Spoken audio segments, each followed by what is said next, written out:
I'm James Jefferson, and tonight we introduce you to the fight of the decade. I'm the man on the street, Bob Meloni, and tonight we're going to introduce you to some professional MMA fighters. The MMA Sports Xtreme Show starts right now.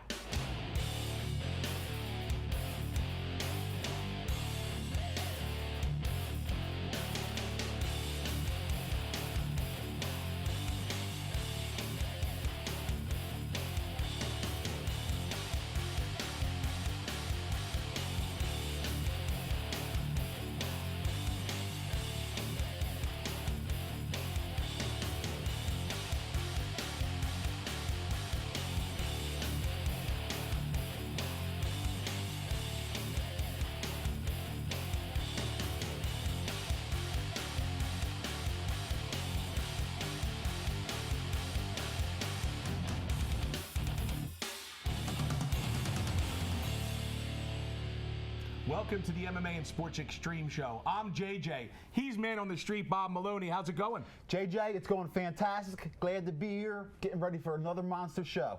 We had a fantastic card at GPG 20, and tonight we're going to cover that card and also preview the fight of the century at GPG 21. But first, let's talk a little bit about what happened with the title fight in GPG 20. Yes.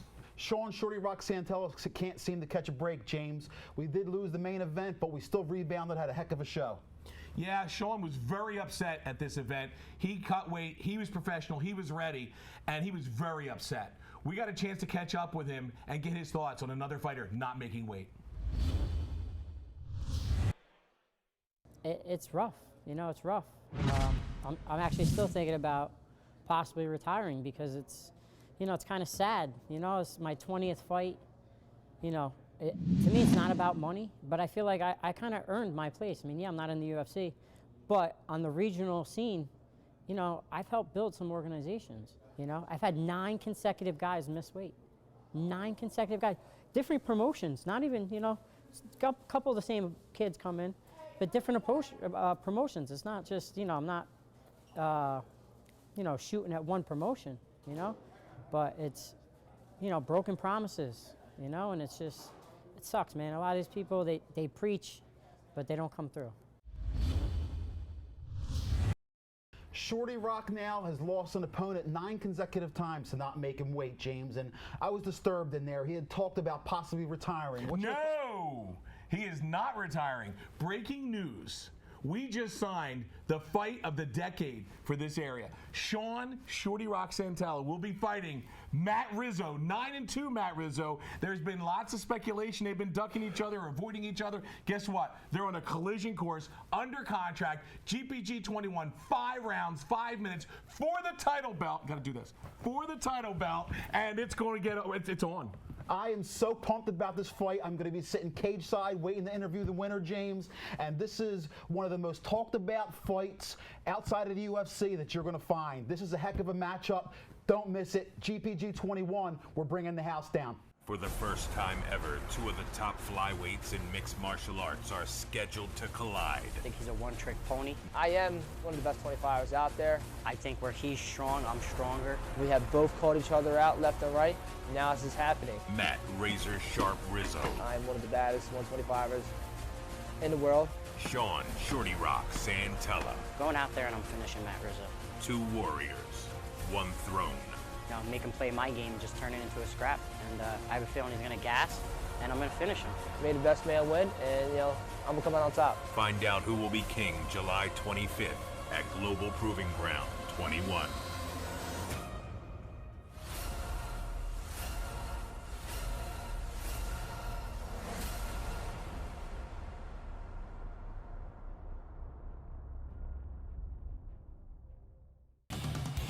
Welcome back to the MMA and Sports Xtreme Show. At GPG 20, we had a fantastic card. The first fight was so interesting because the 2 fighters were on opposite ends of the spectrum. You think you know who was going to win, but you have to see it for yourself. What were your thoughts? Well, Brandon Kaiser, he's like the computer geek. That's his nickname, and he's basically out there giving his cards out, trying to sell computer stuff before the fight, after the fight, the weigh-ins. He's just a total guy that you wouldn't think is a fighter. On the other side of the spectrum, we have Mr. Vineyard over there, who never lost a game of smack talk in his life, James. Well, I'll tell you what, let's go to the interviews and see what they said. Brandon Kaiser, fighting out of Vision MMA, Cincinnati, Ohio. Fighting Brandon Kaiser, coming out of Ohio. Nothing, some garbage. About to run through him, bust his face, and get my knockout bonus. I would say his strengths would be his submission game. I don't know any of his weaknesses. I use my wrestling and defense as defense, dirty box, keep it up on the feet, get the takedown when I want, stay real heavy. He don't deserve to be in the cage with me, and we're gonna find out why. How can I exploit him? Knock his face off. I'm getting it. It ain't no want about it. I've imagined a million different ways I can beat this guy. How do I see it ending? A knockout in the first round to please me, or a knockout in the third round to please the crowd. When I get into the cage, murder, kill. Like, I get to beat people up, and I don't have to worry about consequences. Y'all know what it do, baby. Capital MMA. We don't get tired, we get money. There you have it, Bob. Some good trash talk and someone that can fix your computer. Absolutely, and something he didn't see on camera is I happened to visit the hotel the night before and got to run into Mr. Vineyard, and he told me he had several ways that he was looking forward to smashing his opponent's head in, so there was a lot more than just a camera. He's a very interesting character. Well, this is a great example of don't judge a book by its cover, so let's go to the fight now and let the fans at home see if they pick the right winner. We have a 30-year-old, 5'11" with an 0-1 professional MMA record. He represents Vision MMA out of Fairfield, Ohio. In the blue corner, Brandon, I can't fix your computer, Kaiser.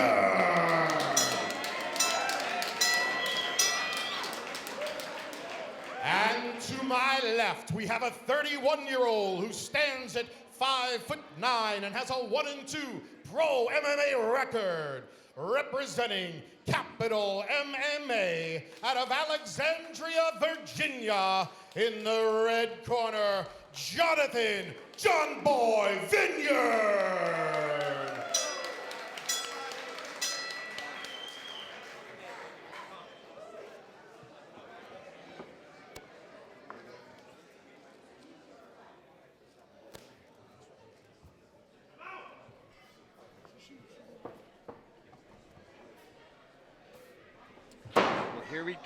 Here we go. We got Brandon Kaiser and John Vineyard. John Vineyard in the pink trunks and Brandon Kaiser in the white trunks. This is going to be a phenomenal first fight, Jackson. Yeah, I mean, you know, both guys calling for that first round knockout. We'll see. Just like that, got cracked with a straight right. John Vineyard landed. John Vineyard's a good sharp shooting stance right now, but this is exactly what I expected. You know, some shots are going to be landed and it's going to go to the ground. That is a very, very tight guillotine. Yeah, arming guillotine. Sometimes that's a little harder for some people to pull off at home for the people that might not know that, Jackson. Why is an arming guillotine a lot harder to manage? Well, there's more space that you have to control. You don't have a pure grip around the neck, and there's a little bit more wiggle room. So Jonathan Vineyard, that was a super, super tight guillotine. Yeah. But Kaiser, he's the wild man. He's crazy. He's not going to tap to a guillotine in the first round. It's just not going to happen. Now, talking about John Vineyard real quick, he says, and I quote this too, he's a BJJ guy through and through, yet he's predicting the first round knockout. Nice reversal there. Why do you think he's so hell-bent on getting the first round knockout instead of sticking to his jits? Well, you know, maybe he's just hyping it up for the fans, but his jits is the story of this fight so far. Pulled guard on that guillotine, got his guard passed, and then swept over to side control into mount and attacking from an armbar. So he's very versatile on the ground. I wouldn't necessarily recommend giving up position from the mount to go for a submission so early in the game. Yeah. But I appreciate and applaud his, killer instinct in trying to finish his fight. Well, he called a shot. He said he's going to stop it. What did he say? He said within 30 seconds. Well, didn't get it. Didn't get the Babe Ruth walk-off, but, he's doing great on the ground. Yeah, well, he did say first round knockout for the fans and third round knockout for me. So maybe he's just playing possum here, but I think he's a little bit surprised at the tenacity of Brandon Kaiser so far. Now, question, with somebody coming in so violent and aggressive like John Vineyard did, do you think that weighs on Brandon Kaiser's mind at all as a professional? I don't think so. I mean, by the time you make it into the professional leagues, you've seen, the quiet killers, the loudmouth trash talkers, and everything in between. This is a sport, and you're doing what you're trained to do. So Brandon Kaiser is just another day in the office for this guy. And he's doing a really good job, but both fighters are a little bit more warmed up right now. I might start to let some fists fly. And I gotta say, it looks like Brandon's a little more awkward on the feet, and John's just it's just a day in the park for him, thus far. It's tough. If you're used to sort of training with highly trained strikers, there are certain things that you look for, and then you get a guy who comes in and he's doing things all wrong. The punches are coming from the wrong angle. Yeah. It's hard to adjust for that. Back to the ground here. Let's see if John Vineyard's 3 stripes on his purple belt plays into factor here. Another fun fact about John Vineyard is he is the WKA MMA 2012 and 2013 champion. And that's a huge accomplishment. So this is a tournament-style format for the amateurs. Wow. But let's back up a little bit. Brandon Kaiser here with a near rear naked choke on Jonathan Vineyard. And he gets it! And he wow! taps. Has him fully flattened out, and then gets the submission stoppage. Brandon Kaiser, wow.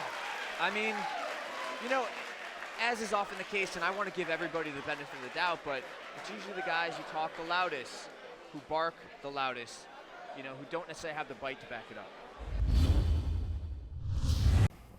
Well, there you have it. Perfect example of why there's not a lot of fights in the crowd at MMA events. You never know if the guy next to you, who looks like he might be Clark Kent, could be a black belt in jiu-jitsu or a major striker. So you never know what you get when you get in the cage. So don't talk a lot of smack. I really enjoyed watching the look on the crowd's faces because they're watching that interview and they're seeing one guy saying, I'm going to go out there and rip this guy in the shreds. And like Jackson said, those who talk the loudest fight the worst. Yeah, it's almost like sometimes they use their mouth to try and cover up their own insecurities, and evidently it was found out pretty quick. Yes, sir. Well, I'll tell you what, we're going to go to pay the bills right now. Going to go to commercial. I'm JJ. He's Bob Meloni. We'll be right back. Let Arizona Designs grow your company. Our creative team can expand your company's image with your unique look. Arizona Designs will apply your logo to custom business cards, banners and signs, billboards, social media, and let's not forget our award-winning vehicle wraps. Market your company 24 hours a day with a look you will be proud of that earns you business. Call 1-800-600-1412 for a free marketing and branding consultation. Welcome back. I'm here with a special guest, mixed martial artist, Brylan VanArtsdalen. Brylan, welcome to the MMA Xtreme Sports Show. How you doing? Thanks for having me. I'm doing fantastic. I know I've been cage side for numerous of your fights, so I know a lot about you. I want the fans out there to find a little bit about you. So tell us a little bit. Where are you from, and who do you fight for? I'm Brylan VanArtsdalen. I'm from Palmyra, New Jersey. I fight for Datus Mixed Martial Arts. Okay, how did you get started in mixed martial arts, Brylan? I was in the military. Got into a little tussle. Little scar on my head right here, and a couple of my friends said you should probably do this, to get paid, and well, you so I started from there. Obviously, you've done it at a high level. I mean, tell us about some of your Bellator experiences. I know you fought some really high-level, talented guys at Bellator. Tell us about that experience. Oh, I have. I fought a lot of good guys. Got a couple tough losses in there. I did get a good win with Bellator. I started off at Bellator 15, so that was like the first or second season.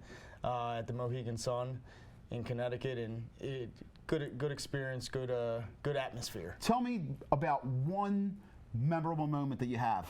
One memorable moment. Any fight? Any fight. Any fight. I fought Anthony Leone. He was actually in a title fight for Bellator in the 135-pound division. He lost the title fight, but he's a high-level fighter, always has been, and I got the best of him in a title fight down in Atlantic City, New Jersey. Awesome. So you were close to home for that, too. Well, speaking of close to home, GPG 21 is coming up right around the corner, and you're going to be fighting at GPG 21 at the Event Center in Pennsauken. How about that? Oh, it is. It's a great feeling. It's right in my backyard. I grew up 5 minutes down the road in Palmyra, New Jersey. Pennsauken is pretty much connected to Palmyra back to back, so you're expecting a lot of home cooking and a lot of fans, and they're going to bring the house down. Braun and Camden County better come out. South Philadelphia also. Okay, I'd like to ask you about a fight that we had at GPG 20 because you fought Phil Ferraro, and Phil Ferraro fought Brandon Wheeler, and it was really a great fight. Tell me a little bit about Phil Ferraro. Phil Ferraro, he was when I first fought him, when they brought up the name, he was actually a veteran at the time. It was an amateur fight, but he was still a veteran at the time, and it was one of my toughest tests to date at that time as an amateur. It was for an amateur title. And how did you make out? Did you with that fight? I grinded him out for a 3-round decision. Awesome, awesome. Let's see how Mr. Ferraro made out on this night. Representing Hagerstown BJJ Academy out of Hagerstown, Maryland, in the blue corner, Brandon Wheeler. And to my left, we have a 27-year-old who stands at 5'3" and has a 1-1 professional MMA record. Representing Miller Brothers MMA from Easton, Pennsylvania, in the red corner, Phil Ferraro.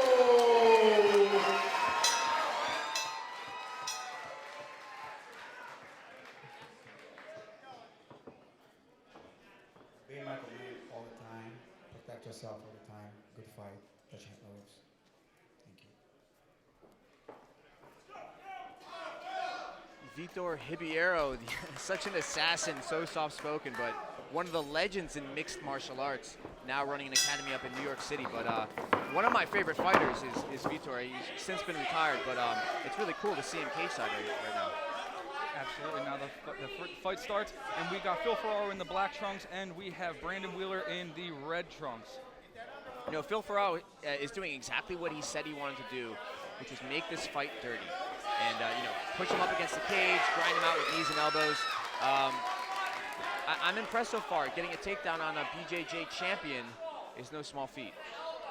Now, both of them are phenomenal with their jiu-jitsu, but when we talked to Phil Ferraro in the back, his prediction was first-round TKO. I'm starting to see that a lot more, Jackson. When people, they have a comfort zone on the ground, but you know what? They want to get something off their bucket list. They want to get that knockout and stop it. There's a romantic thing about knocking somebody unconscious, or, you know, with the submission, they tap, they get out of the cage, and it's shoulda, coulda, woulda. They can still talk a little bit of trash. Oh, you caught me here, you caught me with that. But with a knockout, it's definitive. I mean, that person is unconscious and literally saved by the ref. You got Phil Ferraro. He's trying to pass, but it's to no avail right now. It's looking like Brandon Wheeler has great control on the ground, but Phil Ferraro is trying to grind. You know, Wheeler's doing a really good job here, using his feet on the hips as sort of a defensive guard, and then quickly switching to a high guard when he's looking for that armbar or triangle. And it looks to be a knee bar attempt here, but Phil Ferraro has seen this before. He's pretty savvy on the ground, and Wheeler giving up a huge position and letting Ferraro take his back. Now, if you were both these fighters, what would you think is your clear chance for victory? I think at this point, Wheeler's sort of realizing that, you know, as good at jiu-jitsu as he is, there are people out there that are just as good or better. And so he may not be used to getting thrown around a little bit on the ground. And if that's a realization that he's having right now in the cage, that can really throw him off his game. But I hope he's got the experience right now to get himself out of these positions.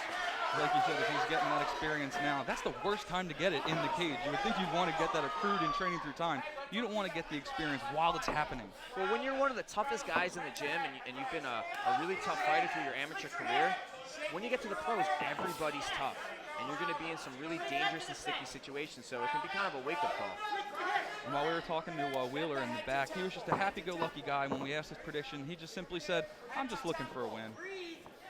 You know, I think that's a pretty healthy attitude to have. You train hard. You can really only hope for the best by the time you step into the cage. All your preparation is complete, and you got to, you know, there's an element of just going in there and rolling the dice because it's so crazy and so unpredictable. Anything can happen. And it's also risky calling your shot, as we just saw in the first bout, because he called a shot, knockout 30 seconds, wound up getting submitted in the first. Well, there you go. And this is exactly what I wanted to see from this fight. I mean, some strategic grappling here. Now, a lot of mixed martial arts coaches would sort of shy you away from attacking the legs like this, and Phil Ferraro is giving us a really good lesson on how to punish somebody for attacking the legs. But, you know, a submission only requires a tap, and then it's over. So Phil Ferraro's got to be on his guard at all times here because Wheeler can attack from any angle. And Phil Ferraro is peppering him with the shots. They're accruing points, but they're not so much damaging. What's he trying to do with those peppering shots, and how is he trying to use that to his advantage? Well, one way I see it is that if you're defending, you're not attacking. So if Wheeler is getting comfortable on the ground with his submission attacks, Phil Ferraro needs to be very active and punish him and kind of get him off balance a little bit. And Phil Ferraro by no means is out of the deep water here. His leg is still trapped. But as I said this, gets himself out and but then again, back to full guard. Both fighters having a win apiece on their record, looking for their second win. If you had to make the bold statement, who do you think's taking this one, Jackson? A little early to call, but I'm going to ask you to call your shot. Well, based on what I've seen so far, Phil Ferraro is clearly the dominant fighter. However, Brandon Wheeler is relentless in his submission attacks. And so that's the beauty about submissions. You only need to be right once. And 30 seconds left in this round. Not looking like Brandon Wheeler's going to take this round, but, you know, we still got 2 more left.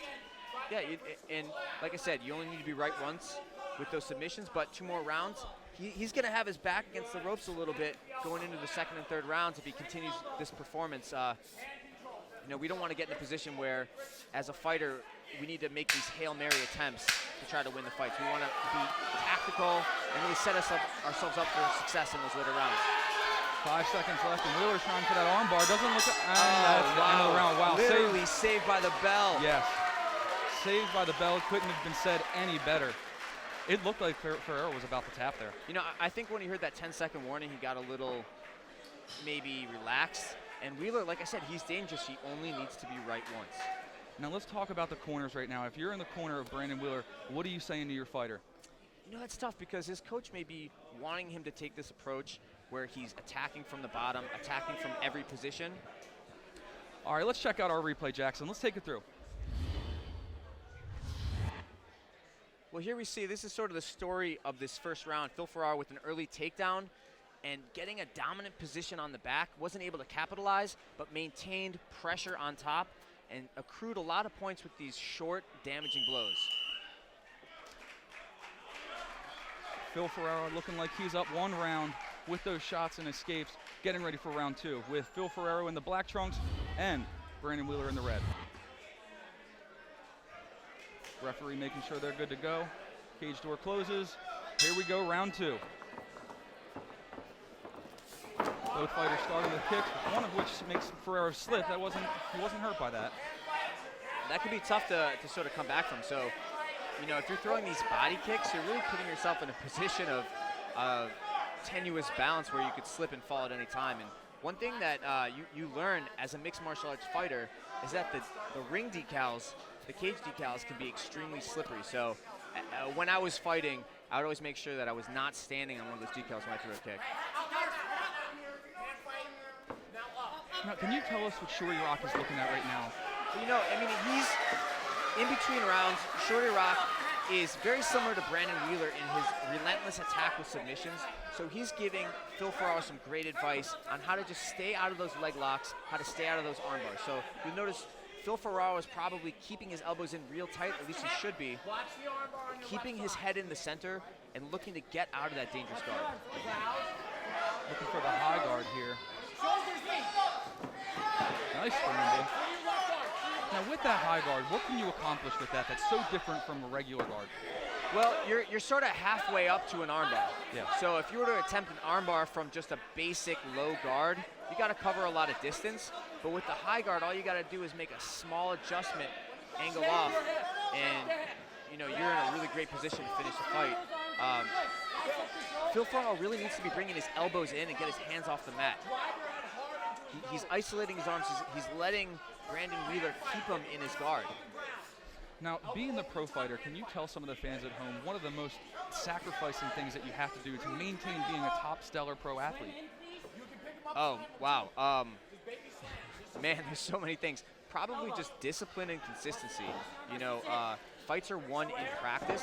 They're won with good training, good diet, and a lot of patience. You know, not everything has to be 100% in practice. So where I see a lot of these professional fighters sort of falter is that they think that every sparring session needs to be, you know, the UFC championship fight. But if you have a good progressive camp with smart coaches and you're smart about your approach to your training, you can go very, very, very far. And Phil Ferraro is a great example of that. Somebody who's been fighting for close to 9 years at this point, no major injuries, very active, and a very strong skill set on the ground, standing up and everywhere in between.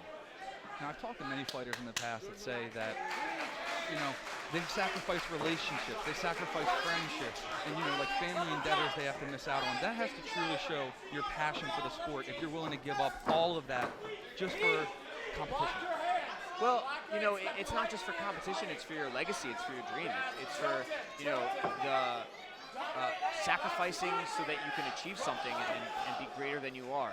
And, you know, it's kind of, and here this fight is happening, and a stand-up and Phil Ferraro taking the back with a beautiful transition to the back. But to address your earlier point, in the back when we did our interviews, we asked everybody about their outside hobbies, and most of them said none. Because you really have to be that focused on your goal if you want to get anywhere in the sport. Speaking of hobbies, one person that did mention was Brandon Wheeler, who said he's into traditional European martial arts, including weapons. Yeah, and I think he needs to focus a little bit more on his jiu-jitsu. He's got his back taken here, threatened with the rear naked choke, and his hand trapped. This is sort of BJ Penn style, the way Phil Ferraro has his leg laced over Wheeler's arm. That sort of isolates that arm and makes it difficult for him to use it defensively. But Wheeler, the jiu-jitsu pro that he is able to sort of finagle his way out of that position. And it looks like Ferraro's trying to set up the arm triangle, but he has his leg stuck, so he can't switch over. Oh. Now back to full guard. You know, it was sort of a half-hearted attempt, but as I said, if you're attacking, that means they're defending. So, although Brandon Wheeler was able to escape a submission, he wasn't able to improve his position or attack on his own, and that's a smart approach from Ferraro to be so relentless with his attacks to keep Wheeler on the defensive here, so he can't get a rhythm and feel comfortable with his own submission attacks. And even if you don't get the submission, you know, like you said, you're the one that's attacking, and that's what the judges see. Yeah, I mean, they see top control and they see damage. And right now, Ferraro, even though he's sort of in a difficult position here, he can be attacked at any time, is really looking to drop some damage with those punches and elbows. Oh, wow, inverted triangle here. This is bad. He's out. That did look bad for a minute, but Phil Ferraro is tough as nails. 10 seconds left. You know, I'm really enjoying this fight. I'm seeing so much technical groundwork. We often don't see that in mixed martial arts. So kudos to these guys. They're putting an awesome show on for the fans. All right, let's hear it from a commercial break. Let Arizona Designs grow your company. Our creative team can expand your company's image with your unique look. Arizona Designs will apply your logo to custom business cards, banners and signs, billboards, social media, and let's not forget our award-winning vehicle wraps. Market your company 24 hours a day with a look you will be proud of that earns you business. Call 1-800-600-1412 for a free marketing and branding consultation. All right, fans, we're back for round two in our second bout of the evening. We have Brandon Wheeler against Phil Ferraro. Phil Ferraro in the black trunks, Brandon Wheeler in the red. Jackson, what'd you think about the first round? Well, here's the thing with Brandon Wheeler. He's really, really good at jiu-jitsu. And although it translates in mixed martial arts, he's almost too good at jiu-jitsu for his own good when it comes to fighting in the cage. He's a little too comfortable in positions that open him up to strikes. And so the tale of this fight so far is Phil Ferraro just punishing Brandon Wheeler for his mistakes on the ground. And Phil hasn't done anything special. He hasn't done anything flashy. He's just been grinding away for those first two rounds, attacking Brandon Wheeler where he's vulnerable and racking up the points. Now, we're constantly stacking, you know, like you said, Phil Ferraro is. Who would you say is more tired at this point? Because, you know, constantly grinding, that's also tiring. Constantly trying to fight off your back in your defense mode, also tiring. How would you say this is playing out now, and who's the more tired fighter? Well, I've always considered the guard to be a position where you can rest.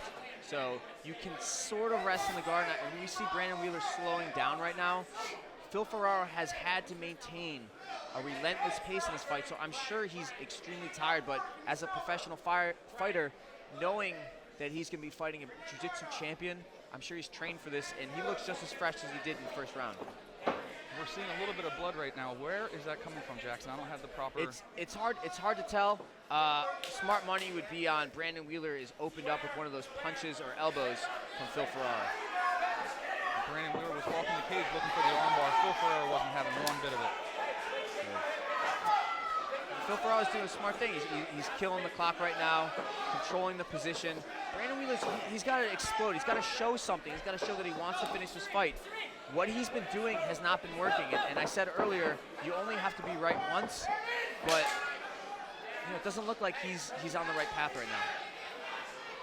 Great scrambles on the ground so far. Like you said, just very, very skilled BJJ. And some fans at home, they might not know what they're seeing. They might be a little bored with it, but this is actually very, very talented and very hard to do, and very world-class at that. Yeah, when you're not getting punched in the face, jiu-jitsu becomes a whole different animal. You can be very offensive off your back. You can rest in certain positions. You can attack the legs with impunity. But this is mixed martial arts, and with a guy like Phil Ferraro, who's been fighting for nearly a decade, he knows the difference and the nuances of these positions in the mixed martial arts context. And so Brandon Wheeler, again, relying a little bit too much on that sport jiu-jitsu style, and he's getting punished for it. Fans often wonder, what do these guys do outside of the cage? They can't just train 24/7. And we talked about Brandon Wheeler's hobbies, and Phil Ferraro, when talking about his hobbies, simply said fantasy football. Fantasy football, well, he said he was also up lifetime, so I guess he's okay at it. But, he's making smart bets in fantasy football, and he's made some smart bets in this fight, keeping it competitive but dominant for himself. And his coaches must be very proud of him right now, because he is being put to the test with his jiu-jitsu and coming out on top every single time.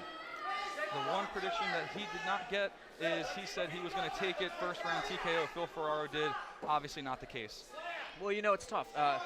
The guard position that Wheeler has been in for pretty much the entire fight is literally a defensive position in mixed martial arts. Initially in jiu-jitsu, the guard was the best position you could be on your back to mitigate damage from strikes. And so Brandon Wheeler's done a really good job of not getting too badly hurt, but that's at the expense of, exploding and getting on top and winning the fight. The referee's clean enough, and he's standing him back up. Let's see how they engage, Jackson. I don't know if I necessarily agree with that stand-up. Phil Ferraro's been doing a really good job of staying just active enough on top.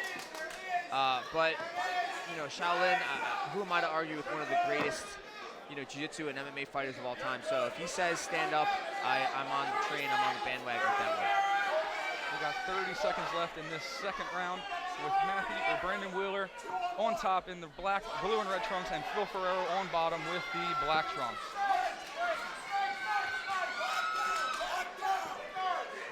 Good.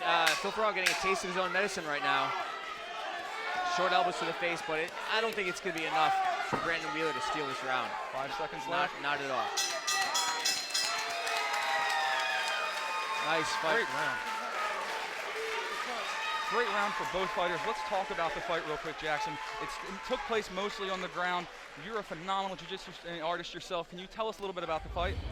Well, the story of this fight has been Brandon Wheeler's jiu-jitsu. Whether it's been good or bad for him, that's what he was relying on. And this is very reminiscent of, early UFCs when guys came in with strict one-dimensional styles. And Brandon Wheeler, no offense to him, he's a great jiu-jitsu fighter in his own right, but his mixed martial arts skill set is limited. And Phil Ferraro exploded that. All right, we are going to throw it to Big. We'll be right back. Batteries Plus bulbs keep stacks of batteries for cars, cell phones, watches, plus light bulbs for lamps, can lights, and appliances right on hand. Did I mention we also repair smartphones? Batteries Plus bulbs. Trust the plus. Visit Batteries Plus bulbs today.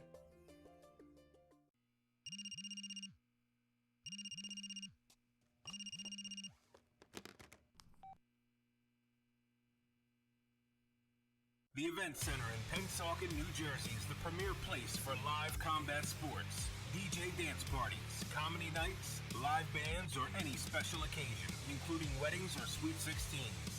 It's 50,000 square feet of entertainment all under one roof. The Event Center, 1444 Route 73 in Pennsauken, New Jersey. Call us at 856-317-1000 or check us out on the web at 73eventcenter.com. Welcome back to GPG 20. We have our official announcement between Brandon Wheeler and Phil Ferraro. Let's throw it up to our ring announcer, Stephen Peacock. After 3 rounds, we go to the judges' scorecards. Judge Holland scores the fight 30-27. Judge Krowick scores the fight 29-28.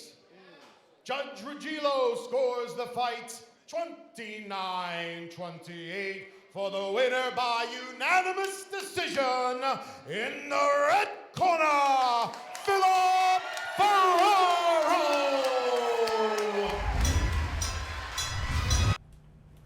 And there you have it, a grind-out 3-round unanimous decision victory for someone who you fought before, Phil Ferraro. What did you think of Phil's performance? Great grappling. Big congratulations to Phil. Keep it up, man.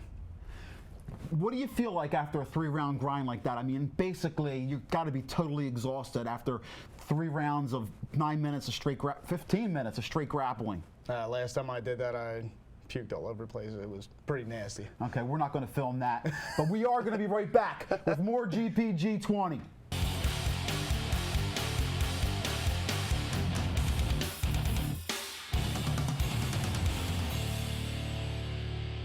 For the first time ever, 2 of the top flyweights in mixed martial arts are scheduled to collide. I think he's a one-trick pony. I am one of the best 25ers out there. I think where he's strong, I'm stronger. We have both called each other out left and right. Now this is happening. Matt Razor Sharp Rizo. I'm one of the baddest 125ers in the world. Sean Shorty Rock Santella. Going out there and I'm finishing Matt Rizzo. 2 warriors, 1 throne. You know, make him play my game, just turn it into a scrap. And I have a feeling he's going to gas, and I'm going to finish him. Made the best man win, and, you know, I'm going to come out on top. Find out who will be king July 25th at Global Proving Ground 21.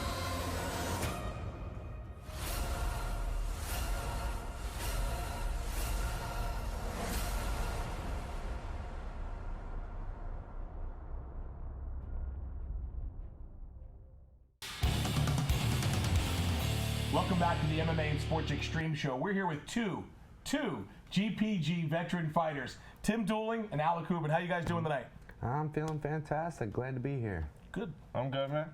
Well, we're excited that they both have fights coming up actually with another promotion. They're both going to be fighting for Lou Neglia's Ring of Combat 51. Tim, tell us a little bit about your training, preparing for this fighter coming up. I hear he's a ground fighter. I mean, I've been doing a lot of, just sparring, preparation, lots of cardio. Lots of takedown defense, of course, and of course the jiu-jitsu in case it does go to the ground.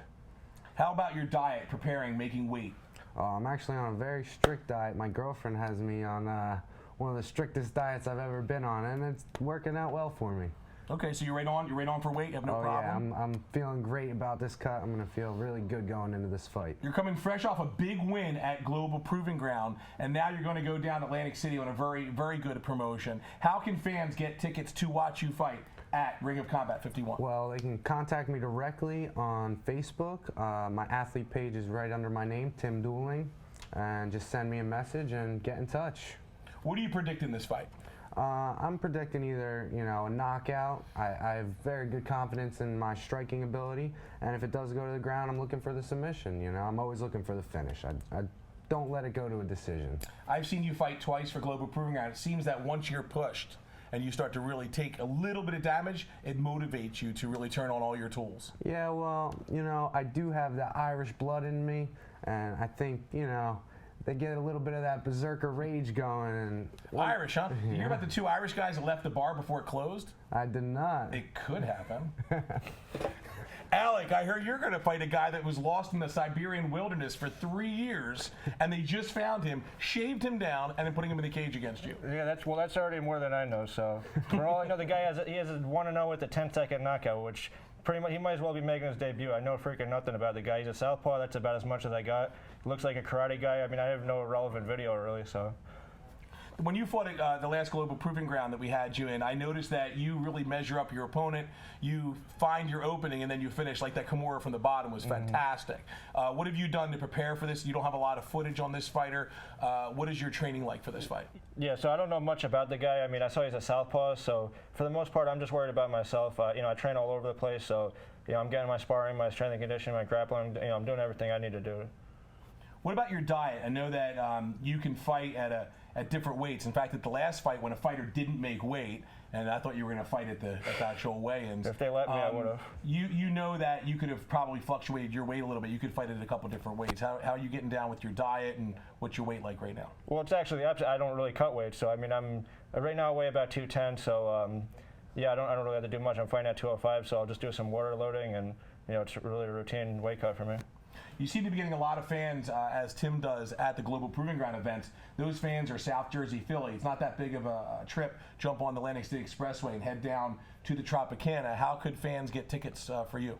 You just hit me up on Facebook. I don't have a like page. I'm not important or anything, so you could just add me as a friend, send me a message, whatever you want. So if you want tickets for either of these fighters, that's how they make their money at Ring of Combat. So make sure to get your tickets either for Tim or for Alec. If you can't find them on Facebook, go to the Global Proving Ground page. Send us a message. We'll make sure you get direct contact with them.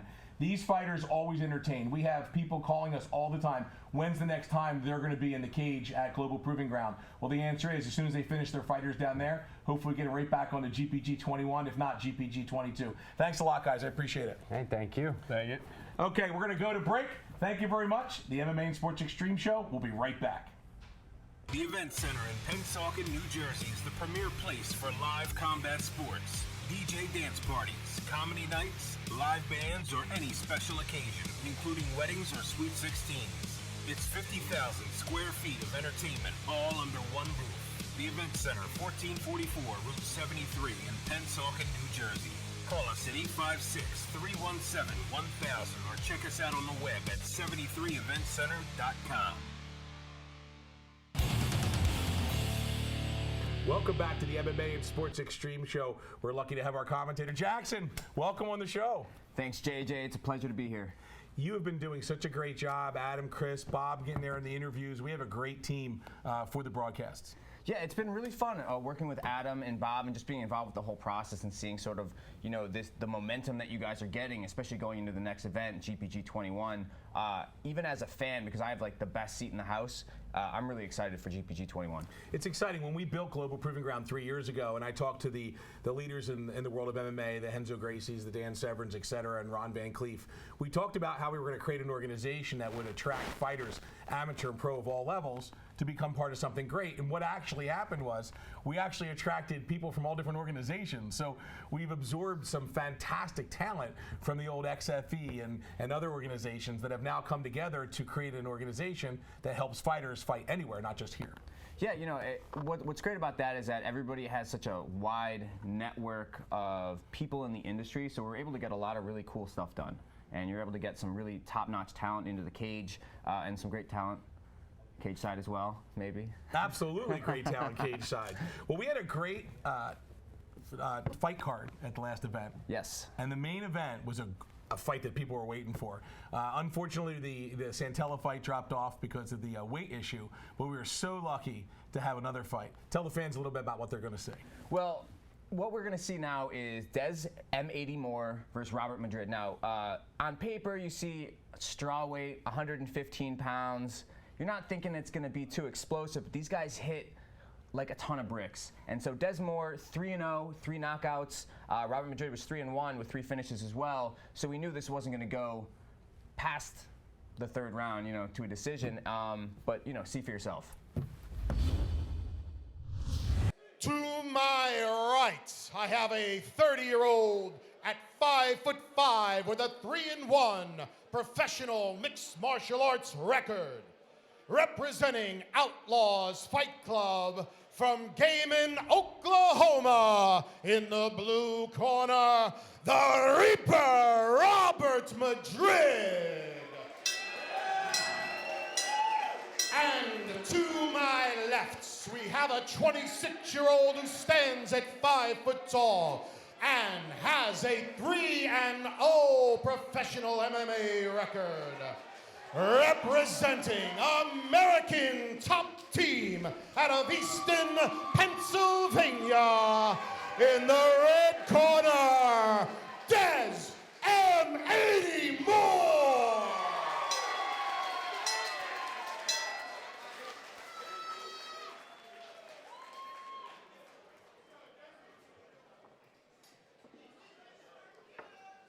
Okay, fighters, let's keep this fight clean. Protect yourself all the time. Bear my command, you understand? Let's touch glove and step back. Thank you. Referee Gasper Oliver in the center of the cage, longtime veteran of the State Athletic Commission here in New Jersey. You can always trust his decision. Okay, here we go, here we go. Don't blink. Round Do not one, blink. Our co-main event, we got Robert Madrid, who's in the blue trunks, Desmond M80 Moore in the white. As you can see, these guys both sort of like explosive powder kegs waiting to unleash, not yet ready to sort of step into the pocket and let those fists fly, because they both know something bad can happen. I asked Desmond in the back, does he have any concerns going in this fight? And he kind of just chuckled it off and said, none. I just take the fight as it comes. It starts on the feet, and we'll see where it goes from there. Well, that's really all you can do. I mean, as I've said before, your training is going to dictate your performance for the most part. And when you step into the cage, I mean, there's so many variables. You're basically rolling the dice and just hoping that the training that you've put in, those countless hours behind the scenes, out of the spotlight, are going to be there for you when you need them. You know, I was at Desmond's last fight in the audience just as a fan, and I was with a couple of my buddies who aren't so knowledgeable of MMA. And so when Des came out to the cage, I said, guys, I'm telling you, this guy Des is something to look for. They're like, well, he's so small. How really? And I said, trust me, this fight is not going to go out of the first round. Des will win by knockout. Sure enough, he did just that. But he has a different task and a tall order him right now in front of him with Robert Madrid. You know, one thing that Robert Madrid is doing really well is using that rear kick to Desmond's lead leg. And that's a really good way to take away somebody's power. So if you can start to chop down on their leg, they're going to have a hard time putting weight on it. It makes them very immobile and unable to transfer power from the feet through the hips and into the fists. And that can take away a lot. There we go, another beautiful leg kick reciprocated by Des Moore. But if Des Moore isn't used to sort of taking damage to the legs like that, this could be something that plays into later rounds. Now, did you see American Top Team just for a good cause? They were doing the leg kick for leukemia challenge. Did you see that? I didn't see that. That sounds terrible. Yeah, you had Carmelo leg kicking a bunch of the ATT fighters, or they'd have to donate, similar to the ice bucket challenge, but they would just eat a leg kick from Carmelo Morera. It's not something I would want to do on any given night. It's like getting hit with a phone, a telephone pole. But Des Moore, beautiful takedown to the double leg. Ending up in sort of a modified guillotine here. Robert Madrid has nothing offensive, but he's preventing Des Moore from improving his position. This is just going to be temporary. Des Moore's going to get out of this, from what I believe, and get and establish his side control. 2 minutes, 30 seconds. Round is half over now. And really it's just looking like Robert's trying to hold on just so Des can't advance. Yeah, and the thing is, against a good jiu-jitsu guy, the more you wait, the more time and opportunity you give your opponent to sort of capitalize on the position. So Des Moore is in a dominant position. Here we go, back into that side control that we were talking about. Just having a really hard time keeping Madrid flat on his back, which is where he needs him to be.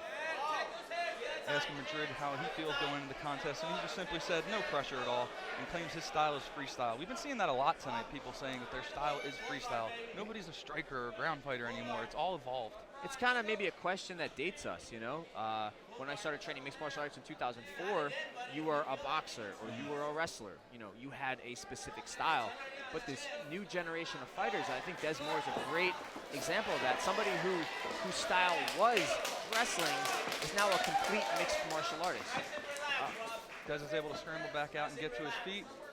We'll see if Madrid keeps using his distance as he has been using successfully. We'll see if Des can close the distance and land one of his big shots.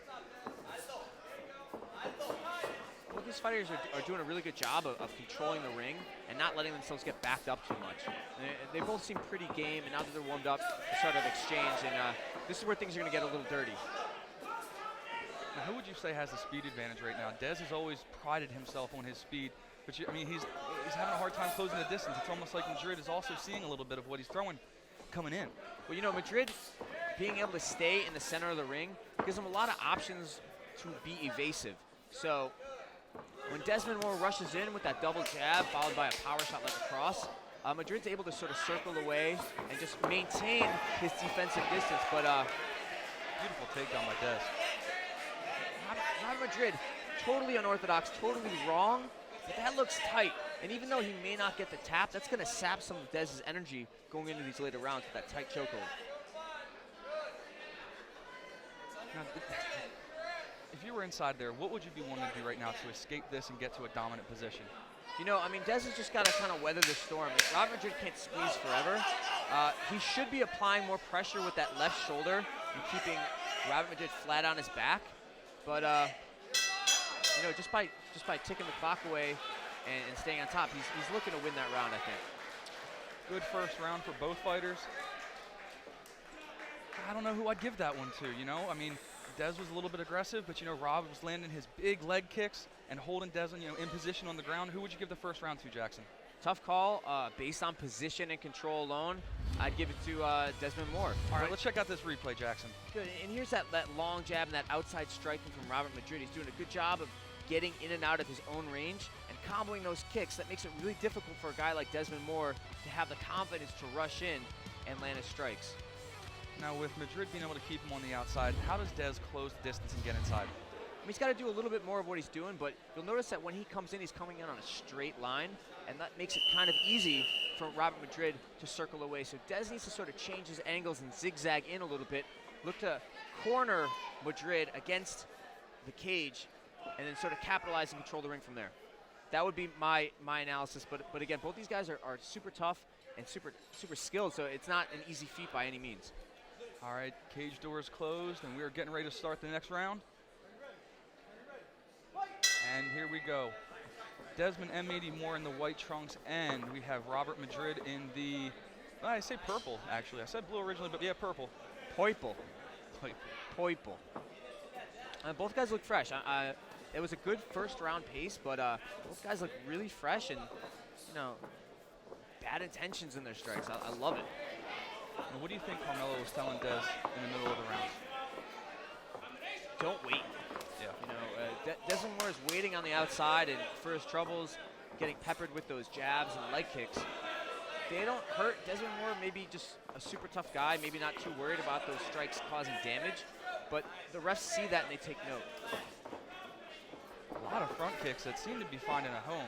But it also seems like Dez is getting a little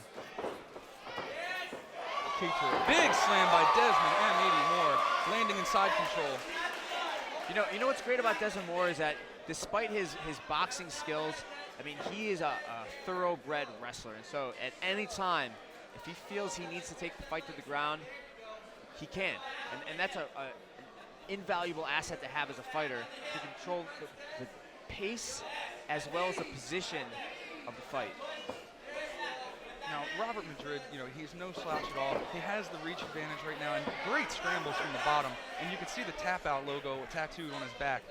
Let's see if he can actually get the tap-out victory. You know, he's dogging right now on this guillotine, and until he locks up some sort of guard, he's basically just holding Desmond Moore on top of him and letting the clocks tick away. This is not a technique that you would learn from a traditional Brazilian Jiu-Jitsu instructor, because there's some problems with it. You'll notice that if Desmond were to attack that arm, which he didn't, there are some arm locks like Kimuras and key locks and things like that, but it's considered bad Jiu-Jitsu. But bad jiu-jitsu in the cage is really something that doesn't work. If you can use quote-unquote bad jiu-jitsu to a good effect, then it's, you know, as far as I'm concerned, it's good jiu-jitsu, and you got what you wanted to accomplish. Now, Madrid, he also has fought at 125 pounds, you know, losing for this one at 115. He's obviously the bigger guy. Is that an issue for Desmond at this point? I mean, having to deal with the bigger guy, coming down in weight, obviously heavier. I think it's always an issue for a guy like Desmond Moore. You know, he's 5 foot tall.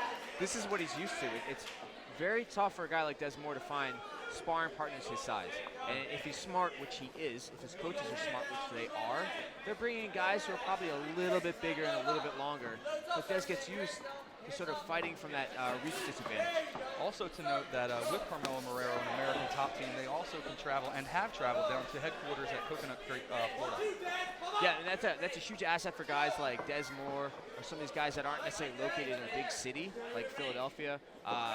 They're out there where Allentown, I believe, ATT. Not far from Philly, but you know it's definitely a 1 to 2 hour drive depending on traffic. And to be able to get down to Florida, you know, put your entire life on hold so you can focus on fighting with some of the best fighters in the world is a huge asset to guys like Des Moore and some of the other fighters at ATT. ATT with a huge list of who's who fighters in the UFC, on down through the rankings, Bellator, you name it, ATT is everywhere. Ooh, beautiful left hand from Desmond Moore. He looks to be finding his range now, and using some leg kicks of his own. Des is. You can kind of see the difference in rhythm now. Des Moore has got sort of a little bit of swagger. His movement is timed and explosive, and Robert Madrid's a little heavier on his heels. Looks to be a little bit more tired. Taking a big, deep breath there is Robert Madrid. And like we were talking about before with the cutting of the weight coming out from 125, do you think that might be an issue? Why he's deep breathing, a little bit tired? That's a tough cut to make. Absolutely a tough cut to make.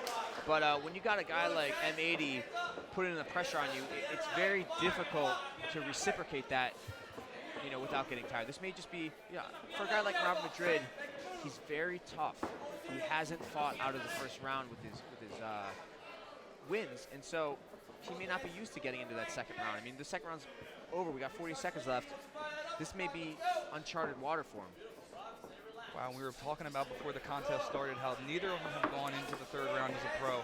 30 seconds left in this round. Looks like they just might see it tonight. Well, I think Des Moore definitively taking the second round and putting himself in a huge position again to come back on that third round. Desmond's just raw strength and power. I can't get enough of it. Here's the thing with Des Moore. Great striking that he's really been focusing on, but I think he's sort of realizing that he's a wrestler, he's a mixed martial arts fighter, and he needs to make this fight dynamic. Beautiful adjustments in the second round from Desmond Moore. Absolutely. That's a tough fight to call thus far. Between rounds 1 and 2, I really don't know how to score it. If I was a coach, I'd be saying you are even going into the round 3. You need to win round 3. All right, Jackson, let's take a look at the replay. He doesn't. Yeah, that's just a textbook setup. Overhand right to takedown. Beautiful execution on that takedown. And, Des Moore has been doing a really good job of establishing control from the top. But Robert Madrid with that really unorthodox guillotine has been making it difficult. And here we see just clips of Des Moore landing his shots and a beautiful power double slam to close out the second round. Getting ready for the third round. Who are you going to take so far in this contest, Jackson? Like I said, I think it's even going into round number 3. So just based on the pace and momentum at the end of round 2, I think Des Moore is really going to come out on top, assuming things stay as they are. But every round is a chance to turn it all around for yourself. And Robert Madrid, he's very much in this fight. Taking a look at both fighters as this round starts. Robert Madrid breathing pretty heavily, and Des just came over to the cage, not breathing heavy at all, and pumping up the crowd to cheer for him. That's what I said. I love it. He's a showman. He knows that he's out here to put on a show for the fans. He's engaging the fans. His interviewing skills are great. He is a star in the making. I actually interviewed Desmond before this contest, and what wound up being 5, maybe 6 questions was a 25-minute interview. Well, I heard the interview, Adam. It was awesome. I got to say, Des Moore is stepping it up right now. Yeah, he's stepping it up. He knows what he needs to do. He needs to just crank that intensity up a little bit. Robert Madrid in a huge position to lose this fight at any moment. Gaspar Alvarez giving a really quick look here to the safety of Robert Madrid. Is Desmond Moore. He gets the 4th win of his career by stoppage. 4-0 as a professional. All TKOs are KO. And they call him a wrestler? Wow, here's the thing with Des Moore. Just the perfect fight you'd want to have a guy like Des Moore take for his 4th professional fight. No easy feat to put away Robert Madrid, who is dangerous in every position, but Des Moore with the heart, the training, and the power to end this fight before the third round. Wow, Desmond M80 Moore. Can't say anything better about the kid. He's just on a warpath. Let's take a look at this finish, Jackson. Roll it through. Good, here we go. Des Moore in what we call the beat-down position from 4 points, just letting those sticks of dynamite fly. Robert Madrid unable to mount any sort of intelligent defense. We got Gasper Oliver with a close eye on the fighters, primarily concerned with health and safety of each fighter, making a very smart call. All right, we just had an amazing co-main event of the evening. Desmond M80 Moore improves his record to 4-0, all by stoppages. Jackson, let's talk about the contest. Well, what can you say? Hands of dynamite. He came true on his promise to finish that fight by total destruction. I love the guy. I want to see more of him. All right, let's throw it up to our ring announcer, Stephen Peacock. This bout is stopped at 50 seconds of the 3rd round. The winner by referee stoppage via TKO unanswered strikes came out of the red corner, Des M80 Moore.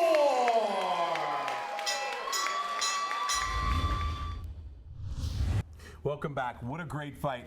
Watching that fight from outside the cage, obviously, was like watching a UFC fight. That's how good the quality of these two fighters. Yeah, well, speaking of the UFC, Des Moore is a great ambassador for the strawweight division, and so they currently don't have a strawweight division in the UFC. It's something that's on the table right now, and so with a guy like Des Moore, he's so charismatic inside the cage as well as outside the cage. He cuts great promos. He's very friendly, very approachable. He works really, really well with both people in the fight business as well as people in the sponsorship business and the industries and stuff like that. So it's great seeing Des Moore have all the success in the world at 4-0. And he had a really tough fight, not to take anything away from Robert Madrid, but Des Moore is a rising star, and it was a privilege to see him fight, so early in his career. He absolutely looks the part. He's humble. He's got the skills, and I think that he could be a leader with that division right into the UFC. And hopefully we can get him in our cage one more time before the UFC smartens up and brings that division on. Yeah, I just heard he's heading down to Florida right now to train with American Top Team headquarters, so he's going to be getting some of the best training in the world. But we definitely have to bring him back for one of the upcoming GPG shows. Oh, absolutely. And speaking of upcoming GPG shows, we have GPG 21 coming July 25th to the Event Center. For more information, go to globalprovingground.com. For tickets, go to localmmatickets.com. And for more information about the Event Center, go to 73eventcenter.com. All three of those sites have all the same information back and forth, but we have a very unique opportunity to put on another event, 6 events in less than 7 months. We're rolling them out over and over. We have a little bit of time for this next event, which allowed our team to put together a fight card that's going to blow people's minds. Yeah, and I'm excited for you to get a good night's sleep after this event, because I know you've been going on like all cylinders for the past 7 months or so. But yeah, GPG 21 is a stacked card from top to bottom. Not to give too much away, there's some great professional debuts in there as well, guys that I've been seeing for the past couple years, finally getting onto that big stage. So as a fan, as a commentator, I'm just really excited for it. And the great news is there's not a bad seat in the house. You can get close to the cage. So I'll tell you what, go get your tickets now. We'll see you at GPG 21, and we'll be right back.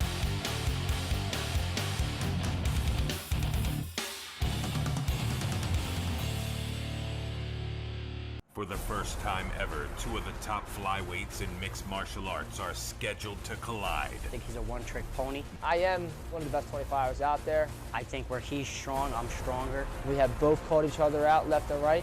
Now this is happening. Matt Razor Sharp Rizzo. I'm one of the baddest 125ers in the world. Sean Shorty Rock Santella. Going out there and I'm finishing Matt Rizzo. 2 warriors, 1 throne. Make him play my game and just turn it into a scrap. And I have a feeling he's going to gas, and I'm going to finish him. May the best man win, and I'm going to come out on top. Find out who will be king July 25th at Global Proving Ground 21.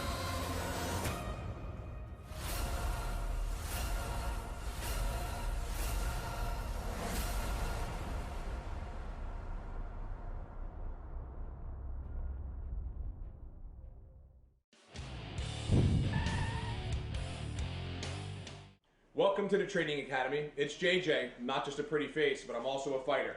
What I'm going to show you today is Speed Bag 101. The Speed Bag helps you develop hand-eye coordination, the ability to develop your upper body cardio, just like if you're on a treadmill, but for your upper arms, and it's a rhythm, and as I mentioned, it's hand-eye coordination. The swivel on a speed bag is very similar to the diathrodial joint or the elbow joint. The elbow joint is the only joint in the body that both hinges and it rotates. Nothing else does that. If it does, you might need to see an orthopedic doctor. But basically, the only joint that does that is the elbow. What you do with the speed bag is you want to get it right about eye level. I like it a little bit higher. About eye level with the speed bag. You're going to use this part of your hand right here, and you're going to be using your ears and eyes and rhythm with your body. So it's going to sound like this. 1, 2, 3. When you hear the 3 is when you hit it again. So it's 1, 2, 3. And as you can see, I keep my elbows up, and I move like this. Now you can do your pattern of boxing. You can do a couple jabs, and a right hand, jab, right. Now you want to use your eyes, as I'm not using right now, but you want to use your eyes and move around the bag. So you get this. And you can increase your speed. You always want to keep your hands where they're ready to go. I can adjust the speed of the bag by how fast I move my hand. You're not trying to kill the bag. This is not for power. It's for hand-eye coordination.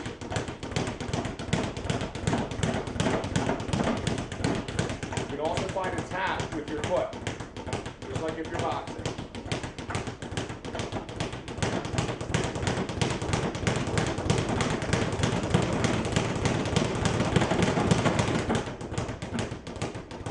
This is Speed Bag 101. It's the training academy at the MMA and Sports Xtreme Show. We're out of here. Another great training segment with the Training Academy. Never stops. GPG just keeps on going and going and going. Another great show. Going and going and going. And now we're moving towards GPG 21. You have any news from the street? You got the pulse, got your ear to the ground? I'm super excited. We continue to bring in high quality, not just fighters, but schools and training systems. We've dealt with Dante Rivera, and now we're bringing in, you're talking about the Miller Brothers MMA is going to be there. Sean Shorty Santella is the head jiu-jitsu instructor there. Revolution Academy, Matt Rizo. You're talking about premier training and fighters on the East Coast all coming to GPG. It's fantastic. There you have it. You stepped inside our cage here at the MMA and Sports Xtreme Show. See you next time.